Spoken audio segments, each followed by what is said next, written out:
اور ذرا یہ بھی بتا دیں کہ مجرم کو سزا دی جاتی ہے یا انعام دیا جاتا ہے؟ سزا دی جاتی ہے۔ تو میرے آقا کریم کھجورے عطا فرمانے سے پہلے بھی تو فرما سکتے تھے نا کہ بھئی تم میری بارگاہ میں آ گئے، یہاں آ جانا یہی کفارہ ہے، میرے روبرو اپنے جرم کا اقرار کر لیا یہی کفارہ ہے، تمہارے دل میں خدا کا خوف پیدا ہو گیا یہی کفارہ ہے، آنکھوں سے اشک ندامت ٹپک گئے یہی کفارہ ہے، اور پیشانی پہ شرمندگی کا پسینہ آ گیا یہی کفارہ ہے۔ ارے میری بارگاہ میں آ کر اپنے جرم کو مان لیا یہی کفارہ ہے۔ رب کی رحمتوں کی طلب اور مغفرت کے سوال میں تم یہاں تک آن پہنچے یہی کفارہ ہے۔ یہ نہیں فرمایا بلکہ کھجوروں کا ٹوکرا عطا فرما کے گویا یہ اعلان کیا ہے، اے لوگوں یاد رکھنا مجھے صرف مجرم کی سزا معاف کرنے کا اختیار نہیں، مجھے یہ بھی اختیار ہے میں اگر چاہوں تو مجرم کو سزا کی بجائے انعام عطا فرما دوں۔ ہم اس نبی کے نام کا کلمہ پڑھتے ہیں جو اگر کرم فرمانے پہ آئے تو مجرموں کو انعام عطا فرما دے سزا کی بجائے۔ حضرات مکرم، اور رب کی بارگاہ میں جو آقا کریم کا جو مقام ہے، دیکھیے میں اپنی تقریر کو طول نہیں دے رہا لیکن ایک بات حاشیہ خیال میں آئی وہ عرض کرنا چاہتا ہوں۔ ہم نماز پڑھتے ہیں، دھیان کہیں اور ہوتا ہے اور نماز پڑھ رہے ہوتے ہیں اور پھر سوچتے ہیں کہ بھئی ہمیں عربی آتی ہوتی تو ہم بھی ذرا نماز سوچ سمجھ کے پڑھتے، خشوع و خضوع سے پڑھتے، دل لگا کے پڑھتے، ہمیں اس کا مفہوم معلوم ہوتا تو رب کی بارگاہ میں جو کہہ رہے ہوتے ہیں وہ ہمیں معلوم ہوتا تو پھر ظاہر ہے کہ ہمارا نماز میں زیادہ دل لگتا۔ تو کچھ لوگوں نے یہ کہنا شروع کر دیا کہ بھئی نماز اپنی بولی میں پڑھا کرو۔ یہاں علماء جانتے ہوں گے کہ ایک شخص تھا جس کا نام تھا مختار مسعود، کوئی بیوروکریٹ تھا، اس نے اس انداز سے نماز پڑھنا شروع کر دی، اللہ سب سے بڑا ہے، اور جناب وہ عربی کی عبارت جو ہے وہ اردو میں پڑھتا تھا۔ آپ میں سے کسی کا ذہن مانتا ہے کہ ہم اردو میں نماز پڑھ سکتے ہیں یا پنجابی میں؟ لیکن بات تو اپنی جگہ درست ہے۔ مولا ہم نماز پڑھتے ہیں ہمیں پتہ ہی نہیں چلتا تیری بارگاہ میں کیا کہہ رہے ہیں، خشوع و خضوع کی کیفیت ہی پیدا نہیں ہو سکتی جب ذہن اور زبان میں رشتہ نہیں ہوگا، تعلق نہیں ہوگا، پتہ نہیں ہوگا کہ کیا کہہ رہے ہیں۔ تو مولا تیری بارگاہ میں کھڑے ہو تو تو ہمیں اجازت دے دینا، کیا کیوں نہیں جانتا تھا کہ تیرے محبوب کا کلمہ پڑھنے والے اور تیرے دین کو ماننے والے سب عرب تو نہیں ہوں گے، سب عربی سے واقف بھی نہیں ہوں گے؟ تو مولا ہمیں اجازت دے دے اپنی اپنی بولی میں نماز پڑھا کرے تاکہ دل لگا کے نماز پڑھے، ہمیں پتہ چلے تیری بارگاہ میں کیا سوال کر رہے ہیں، کیا گزارشات پیش کر رہے ہیں، اور اس طرح ہمارا ذہن، ہمارا دل، ہماری زبان سب ایک ہی پیج پہ ہو، اکٹھے ہم تیری بارگاہ میں عرض کریں۔ لیکن مولا ہمیں اجازت دے دے اپنی بولی میں نماز پڑھا کرے۔ رب کائنات نے گویا ہی فرمایا، اے میرے بندو اپنی بولی میں تمہیں جو کچھ کہنا ہے وہ کہا کرو نا، دعائیں مانگا کرو نا، التجائیں کیا کرو نا، جھولی پھیلایا کرو نا، تم جب چاہو مجھ سے مانگو، میں تمہاری پکار سنتا ہوں، تمہاری دعائیں سنتا ہوں اور تمہاری جھولیاں بھرتا ہوں۔ لیکن یاد رکھو، ارے دن میں 5 مرتبہ جب میری بارگاہ میں باقاعدہ حاضری دو تو پھر وہی بولی بولو جو میرے محبوب کی بولی ہے۔ ارے تمہیں سمجھ نہیں آتی ہوگی کہ کیا کہہ رہے ہو، میں پھر بھی قبول کر لوں گا۔ ارے خشوع و خضوع کی کیفیت نہیں ہوگی، میں پھر بھی قبول کر لوں گا۔ ذہن اور زبان میں رشتہ نہیں ہوگا، پھر بھی قبول کر لوں گا، محض اپنے محبوب کی بولی کے صدقے میں۔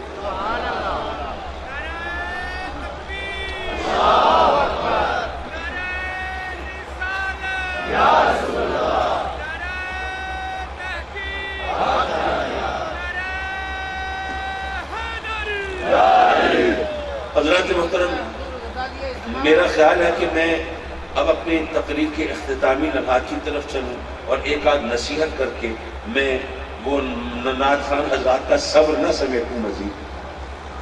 دیکھیے بات یہ ہے، الحمدللہ بڑی خوشی کی بات ہے، آپ نے یہ محفل سجائی، محفل نعت ہے، محافل میلاد بھی ہوتی ہے، جشن میلاد کی صورت بھی ہوتی ہے۔ مجھے نہیں پتا آپ کا تجربہ کیا ہے، لیکن میں نے یہ دیکھا کہ اس سال میلاد کا جشن گزشتہ برسوں کے مقابلے میں کہیں زیادہ جوش و خروش سے منایا گیا۔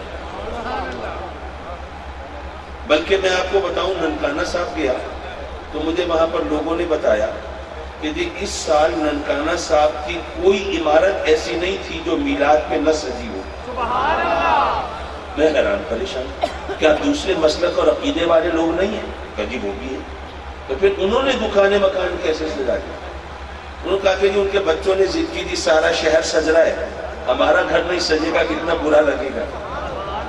اچھا میں بھی اللہ کے نظام انصاف کا قائل ہوا، اگر وہ میلاد کی خوشی میں سجاتے تو ان کو ثواب ملتا، اور عقیدہ درست نہیں تھا، ثواب مل نہیں سکتا تھا، تو اس لیے آقا کے میلاد کی خوشی میں نہیں سجائے، بچوں کی خوشی کے لیے سجائے۔ بہرحال میں یہ کر رہا تھا کہ یہ محافل نعت، محافل میلاد، یہ جلسے، یہ جلوس، یہ جشن، یہ چراغاں، یہ درود و سلام، یہ سب سرکار سے محبت کی نشانیاں ہیں اور ہماری پہچان ہے، اور ہمیں اس پہچان کو، نشانی کو برقرار رکھنا ہے، کیونکہ آج ہمارے خلاف سازش ہو رہی ہے۔ یارو اہل سنت یاد رکھو، تمہیں تمہاری شناخت سے محروم کیا جا رہا ہے۔ تم نہیں دیکھتے صبح سے شام تک ٹی وی پر پٹی چل رہی ہوتی ہے، اہل سنت والجماعت کے ترجمان نے طالبان سے مذاکرات کی حمایت کر دی۔ اہل سنت والجماعت، اب یہ ترکیب کیسی ہے یہ تو علماء بیٹھے ہیں، وہ بتائیں گے کہ ان میں ول کون سا ہے، لیکن اب ایک عام آدمی جو سیدھا سادہ دیہاتی ہے وہ پڑھ رہا ہے، اہل سنت والجماعت کے رہنما نے جو دہشت گردوں کو رہائی کا مطالبہ ہے اس کی حمایت کر دی۔ اب ایک عام آدمی سوچتا ہے اچھا یہ ہے اہل سنت، یہ تخریب کاروں کی حمایت کرنے والے، یہ دہشت گردوں کی سرپرستی کرنے والے، یہ خودکش حملے کرنے کرانے والے، یہ ہیں اہل سنت۔ یارو ٹاک شو پر بات ہو رہی ہے، میں نے ان سے کہا کہ جناب دیکھیے کتنا ظلم ہو رہا ہے، تخریب کاری، دہشت گردی، اسلام کو بدنام کیا جا رہا ہے۔ اس نے کہا نہیں جناب، یہ کام کرنے والے تو اسلام کے مجاہد ہیں، وہ تو دین کی خدمت کرنے والے ہیں، وہ تو دراصل امریکہ کی دشمنی میں کرتے ہیں، وہ ڈرون حملوں کا ریئیکشن ہے، وہ حکومت کی امریکہ نواز پالیسیز کا ریئیکشن ہے۔ میں نے کہا اچھا اگر یہ امریکہ کی دشمنی میں ہو رہے ہیں تو یہ ہونے چاہیے تھے شراب خانوں پہ، فحاشی کے اڈوں پہ، نائٹ کلب پہ، لیکن اگر جمعے کے اجتماع میں ہو رہے ہیں اور پھر کہتے ہو یہ اسلام کی خدمت کر رہے ہیں، یہ داتا دربار پہ ہو رہے ہیں، حضور بابا فرید کے بارگاہ میں ہو رہے ہیں، حضور سخی سرور کے عرس پر ہو رہے ہیں، رحمان بابا عبداللہ شاہ غازی کے مزارات پر بمباری ہو رہی ہے، کیا یہ اسلام کی خدمت ہے؟ کہنے لگے نہیں قاضی صاحب یہ تو دراصل شیعہ سنی فساد ہے۔ میں نے کہا شیعہ سنی فساد ہے، وہ کیسے ہے؟ کیا ہم سنی ہیں؟ ہم نے تو کبھی خود کچھ حملے نہیں کیے، ہم نے تو کبھی اس طرح تخریب کاری نہیں کی، بے گناہوں کا خون نہیں بہایا، ہم نے تو یہ تمام دہشت گردی پھیلانے کا کبھی نہیں سوچا۔ کہنا نہیں قاضی صاحب آپ لوگ تو بڑے پرسکون لوگ ہیں، بڑے محبت والے لوگ ہیں، آپ تو بریلوی ہے نا، ہم سنیوں کی بات کر رہے ہیں۔ میں علماء کی موجودگی میں، میری بات کسی کو بری لگے میں دست بستہ معذرت کروں گا، لیکن خدا شاہد ہے میں اپنے یقین اور علم کے مطابق سچ کہتا ہوں کہ ہماری بے تدبیری ہے، ہماری کم عقلی ہے، ہماری نادانی ہے، ہماری بے وقوفی ہے، جس کی وجہ سے ارے دنیا نے ہمیں بریلوی بنا دیا ہے، ان کو سنی بنا دیا ہے۔ بھئی آپ سوچئے کہ اعلیٰ حضرت فاضل بریلوی نے کسی نئے مسلک کی بنیاد رکھی ہے؟ نہیں، ظاہر ہے جو مسلک صحابہ کا ہے، جو اہل بیت کا ہے، جو سلف صالحین کا ہے، وہی مسلک ہے، وہی ہمارا مسلک ہے۔ اعلیٰ حضرت نے تو اسے نکھار کر اجاگر کر کے سامنے رکھا ہے، تو ہم نے بریلویت کے لفظ پر جو اصرار کیا ہے، ارے دنیا نے ہمیں بریلوی بنا دیا ہے، اب وہ سنی بن گئے ہیں، ہمیں اپنی سنیت کو بچانے کے لیے کوشش کرنی ہے، ہمیں بتانا ہے کہ اصل سنی وہ ہے جو میلاد بنانے والا ہے، اصل سنی وہ ہے جو درود و سلام پڑھنے والا ہے، اصل سنی وہ ہے جو یا رسول اللہ کے نعرے لگانے والا ہے، اصل سنی وہ ہے جو مزارات پہ جانے والا ہے، پیروں فقیروں کو ماننے والا ہے۔ یارو اپنے آپ کو سنی کہو گے تو پہچان بچاؤ گے نا۔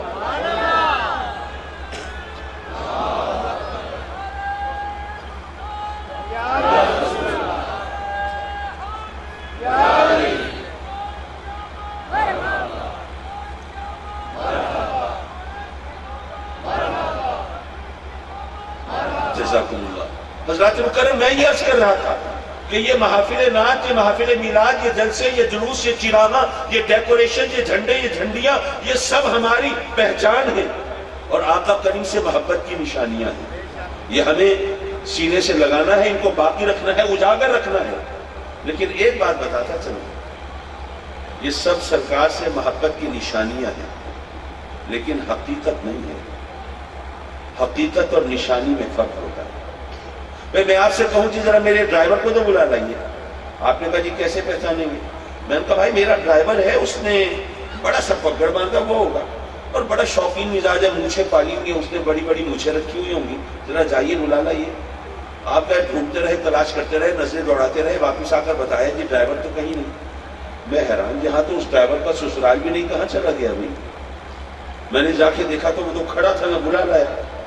مسئلہ یہ ہو گیا تھا کہ پگڑ اتار کے اس نے گاڑی میں رکھ دیا تھا، اور کہیں کوئی پرابلم ہو گیا تھا، کوئی خارش بہت زیادہ ہو گئی تھی، مجبوراً اس کو مونچھیں صاف کرانی پڑ گئی تھی۔ آپ پگڑ اور مونچھیں ڈھونڈ رہے تھے، وہ تو ملی نہیں، آپ نے کہا ڈرائیور ہی نہیں ہے۔ میں ڈرائیور کو پہچانتا تھا، میں بلا لایا۔ آپ نشانیوں کے چکر میں تھے، میں حقیقت کو جانتا تھا۔ نشانی اور حقیقت میں فرق ہوتا ہے۔ یہ محافل میلاد، یہ محافل نعت، یہ جلسے، یہ جلوس، یہ چراغاں، یہ سب سرکار سے محبت کی نشانیاں ہیں، لیکن حقیقت نہیں۔ حقیقت کیا ہے؟ حقیقت یہ ہے کہ کیا عمل کرتے ہوئے یہ سوچتے ہو کہ میں یہ کام ضرور کروں گا، اس سے میرے آقا کریم راضی ہو جائیں گے، اور یہ کام بالکل نہیں کروں گا ورنہ میرے آقا ناراض ہو جائیں گے۔ وہ اس لیے کہ محبت کرنے والوں کی سب سے پہلی خواہش تو یہ ہوتی ہے نا کسی طرح محبوب کو راضی کر لیں۔ محبوب کی رضا سے بڑھ کر کوئی لذت نہیں، راحت نہیں، کوئی انعام نہیں، اور محبوب کی خفگی اور ناراضگی سے بڑھ کر کوئی تکلیف نہیں، اذیت نہیں، اور کوئی عذاب نہیں۔ تو یارو اگر آقا کریم کو راضی کرنے کی کوشش کرتے ہو اور ناراضگی سے بچنے کا خیال رکھتے ہو تو تمہیں مبارک ہو، نشانیاں بھی ہیں، حقیقت بھی ہے۔ لیکن اگر محافل تو صحیح ہیں، درود و سلام کے زمزمے بہ رہے ہیں، دیگیں چڑھی ہیں، لنگر بٹ رہے ہیں، لیکن سرکار کو راضی کرنے کی فکر نہیں ہے اور ناراضگی سے بچنے کا خیال بھی نہیں ہے، عمل کے وقت منمانی کرتے ہو، اپنے نفس کی پیروی کرتے ہو، حلال و حرام کا خیال مٹا دیتے ہو اور اللہ کے احکام کی تعمیل کا خیال بھلا دیتے ہو، تو یارو پھر نشانیاں تو ہیں، حقیقت نہیں ہے۔ اور یاد رکھو، نشانیاں ہو اور حقیقت نہ ہو تو مذاق ہوتا ہے۔ ایسی سچویشن سے ہو سکتا ہے آپ کو پالا پڑا ہو، یا قصوں کہانیوں میں آپ نے مطالعہ کیا ہو، یا اللہ نے توفیق دی ہو تو فلموں ڈراموں میں دیکھا ہو کہ کسی نوجوان کی شادی ہو رہی، اس کے دوستوں نے ایک پریکٹیکل جوک، ایک ایکٹیویٹی سوچی، جب رات ہوئی تو دلہن کو کہیں اور بٹھا دیا اور دولہا کا کوئی دوست سرخ دوپٹہ گوٹے کناری والا اوڑھ کے اور جا کے سیج پہ بیٹھ گئے۔ اب دلہن ہی آئے ہیں، حجرہ عروسی کو لاک کیا ہے، بولڈ کیا ہے، خوابناک فضا ہے، معطر ہوا ہے، سیج سجی ہے، پھولوں کی پتیاں بچھی ہیں اور پھولوں کی لڑیاں لٹک رہی ہیں، اور سرخ دوپٹے میں وہ گٹھڑی سی دلہن بھی نظر آ رہی ہے۔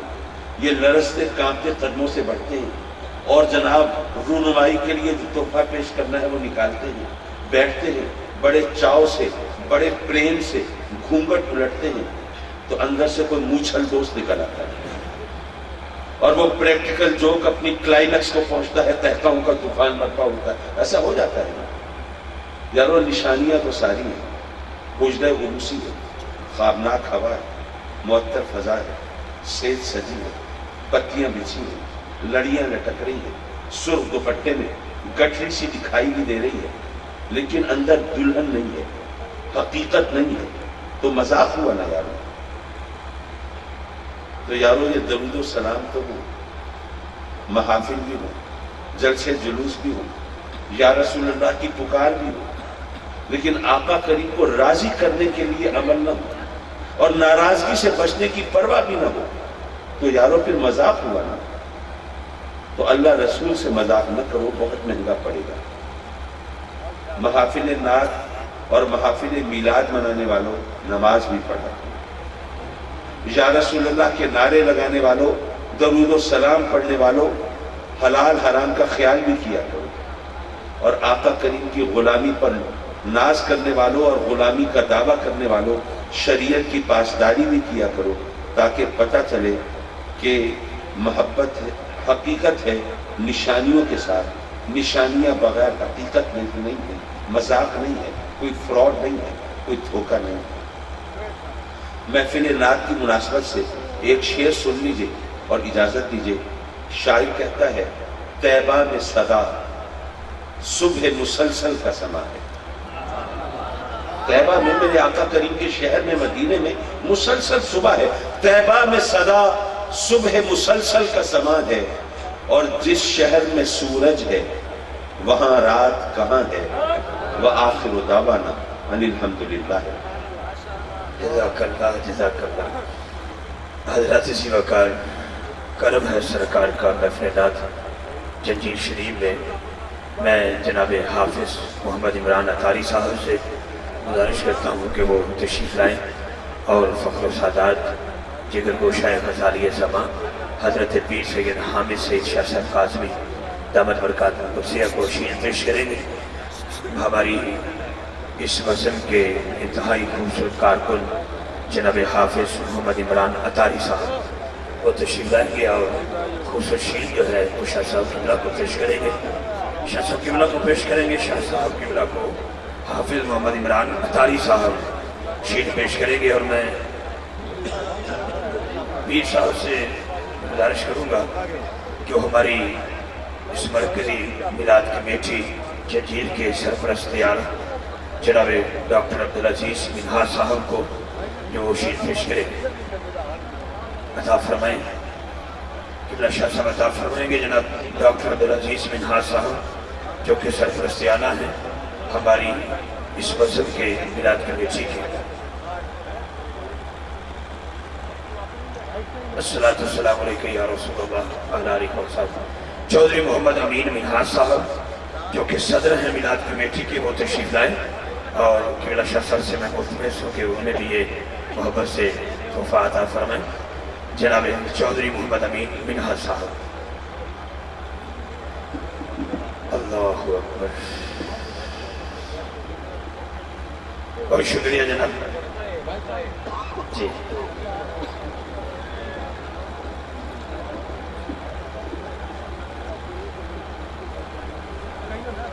شاہ صاحب قبلہ بات سے ایک لمحے کے لیے مزید شدید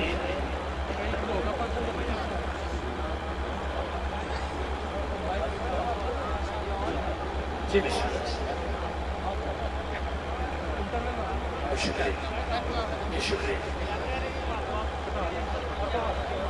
جی بسم اللہ جی بیٹھ کے پڑھا